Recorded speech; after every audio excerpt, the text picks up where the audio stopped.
Hey guys, in this video we're going to cover how to quantize audio to tighten up the timing in Cubase 12. This will be a brief video on how to use the AudioWarp feature. Before continuing, make sure you've checked out our previous videos in this series where we went over audio recording and setting up MIDI. Also keep in mind that the AudioWarp feature is only included with the paid Artist and Pro versions of Cubase 12, so look at what version you're using if you're following along.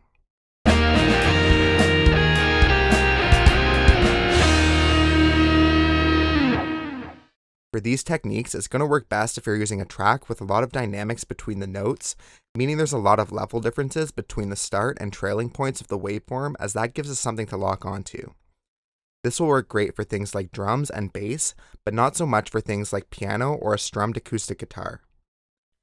To get started, I've recorded my bass track through my Avid 11 rack and a drum track with the Akai MPK249 MIDI keyboard. After recording the drums, I used the MIDI quantization tools we covered in the last video to adjust them to the grid and use the soft quantization of 80% so they don't go all the way and still have a little bit of variability to them. Let's play the clips back. There are some points where the timing doesn't lock as well as I would like.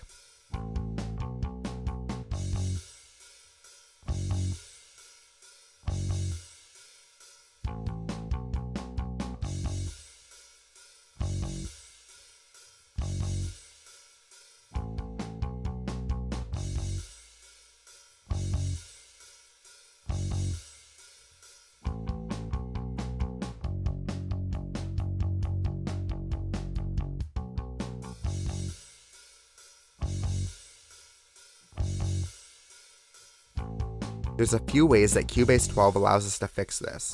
Of course, if none of these work, one solution would be to re-record the track, but that's not always possible, so let's cover how to adjust the timing. The first way is just to select the audio track that we want to quantize and use the Quantize tool with AudioWarp enabled in the top panel. We set this to our project's note resolution, and we can use the soft Quantize tool to make sure we leave a little bit of variability to it. The other way is through the clip editor at the bottom using the AudioWarp tools in the left zone to manually shift the start of each beat. Last, we can use the Quantize tool but manually intervene to adjust the hit points that it's using. The way audio quantization works is fairly similar to with MIDI. From the project zone, we need to select the clip we want to edit, then go to the Quantize window in the top panel. If it's not there, it might not be available in your version of Cubase. From there, we go to the Quantize toolbar and press the E button to open the Quantize window. When I'm applying quantization, I try and focus in on some of the areas of the track that sound like they need quantization applied. I don't like using a shotgun approach and applying it to the entire clip.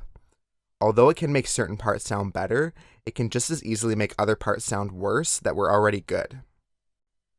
The way we get around this is to use the range selection tool in the toolbar to select an area of the time that you think needs quantization applied to it. Then use that selection from the quantization menu to apply the AudioWarp without applying it to the rest of the track. The Quantize tool works the same as in the previous video when we were quantizing MIDI. First, you need to set the note value that you're quantizing to. In this case, my fastest note is an eighth note. You don't want to be using a longer or shorter note than what you're playing, or it will snap inappropriately to those notes and make the song sound even more off. Next, we can set up the catch range that notes will be adjusted in. If we set this, it will only snap notes within that percentage of the grid, and notes that are farther off are considered to be out of the quantization range. We can also set a safe zone within the catch range where notes that are closer to the grid are considered close enough and not snapped. That way we can pick up notes that are more off, and the other ones that are close are left alone. With quantization, we want to tighten things up, but not overdo it, as it could actually ruin the performance. The swing tool is just used to shift the timings throughout the measures. With AudioWarp quantization, I always like to apply it minimally and use soft quantize with 60 to 80%. I don't want to snap every note fully to the grid. With that done, we absolutely have to select the AudioWarp button in the bottom middle for it to quantize an audio track. To apply it, just press the Quantize button and it will apply to our track. With the Auto Quantize tool, I find it often doesn't pick up hit points properly with the default settings, making it snap notes at the wrong time and usually making the track worse.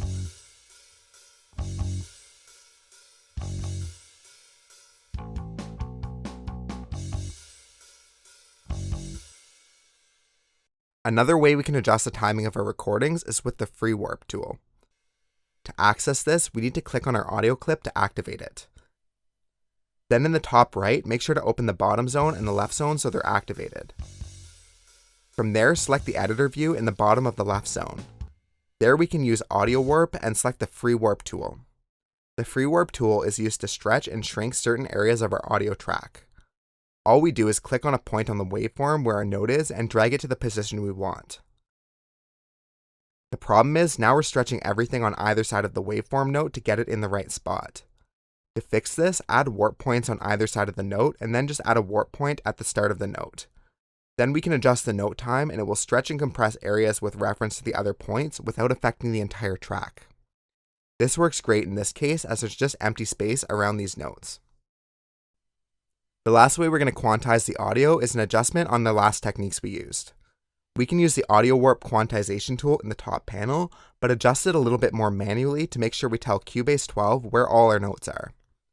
We do this from the editor view on the left, like when we were using the free warp tool. Then we go down and open the hit points menu. What we do first is set the threshold low enough so that it will get all the peaks of our note starts, then adjust the intensity to set which notes are detected.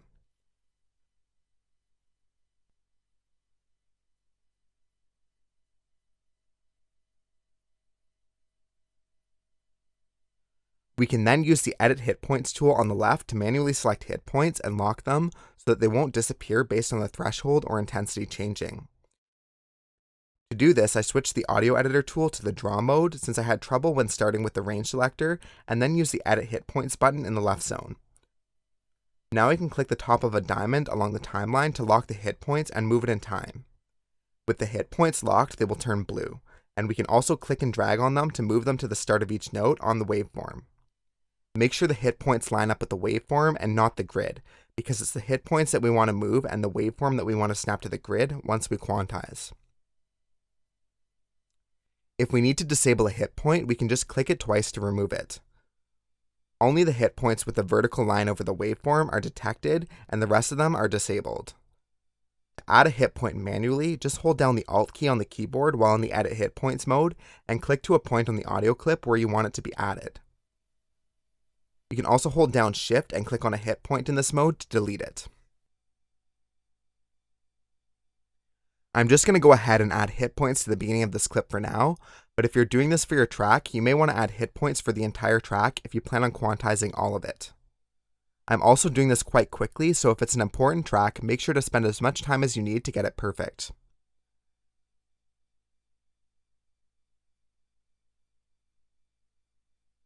From there, use the range selector tool at the top to select the time range that you want to quantize. Then use the top panel in the project view to select the quantize menu with the E button to its right. I'll set it to soft quantize, and I like to use 60 to 80%, but set it to your preference. Then make sure you have AudioWarp selected so it will work with audio recordings. You can also adjust the safe zone, capture zone, and swing if needed, but I'll leave those at defaults. When it's all set how you'd like, you can apply the quantization in the bottom right of the window, and our tracks should now lock together better.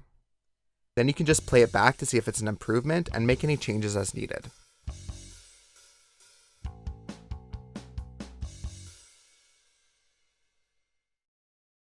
Thanks for checking out this video on AudioWarp and audio quantization in Cubase 12.